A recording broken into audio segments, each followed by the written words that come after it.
ഒരാൾ പറയാൻ അല്ലാഹുവേ എനിക്ക് കുഞ്ഞിനെ തരണേ എന്ന് പറഞ്ഞാൽ, അല്ലാഹു എനിക്ക് കുഞ്ഞില്ല അതുകൊണ്ട് റബ്ബേ എനിക്കൊരു കുട്ടിയെ തരണേ എന്ന് പറഞ്ഞാൽ അതെന്താണ്? അത് ദുആആൻ, അത് പ്രാർത്ഥനയാണ്, പ്രാർത്ഥന ഇബാദത്താണ്. ഒരാൾ പറയുകയാണ് മുഹീദ്ദീൻ ശൈഖേ എനിക്ക് കുഞ്ഞുണ്ടായിട്ടില്ല അതുകൊണ്ട് എനിക്കൊരു കുഞ്ഞിനെ തരണേ എന്ന് പറഞ്ഞാൽ അത് മുഹീദ്ദീൻ ശൈഖിനുള്ള പ്രാർത്ഥനയാണ്.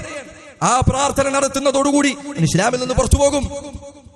പറയുന്നത് കേൾക്കുമ്പോൾ പ്രയാസം തോന്നും, പക്ഷെ അതാണ് യാഥാർത്ഥ്യം. സൂറത്തു മറിയമിൽ അല്ലാഹു പറഞ്ഞു ബിസ്മില്ലാഹിർ റഹ്മാനിർ റഹീം കാഫ് ഹാ യാ ഐൻ സാദ് ذكر رحمة ربك عبده زكريا إذ نادى ربه نداء خفيا رب إني وهن العظم مني واشتعل الرأس شيبا ولم أكن بدعائك رب شقيا. പ്രാർത്ഥനയാണത്.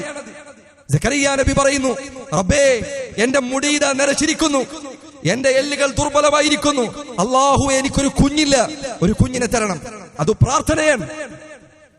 ഈ പറഞ്ഞ പ്രാർത്ഥനകളിൽ ഏതെങ്കിലും ഒന്ന് ഒരാൾ അല്ലാഹു അല്ലാത്തവർക്ക് നൽകിയാൽ ലാ ഇലാഹ ഇല്ലല്ലാഹ് എന്ന കലിമത്തു ഷഹാദ അതിനെ അവൻ തകർത്ത് കളഞ്ഞിരിക്കുന്നു. അവനെ എത്ര തവണ ഞാൻ മുസ്ലിമാണെന്ന് പറഞ്ഞാലും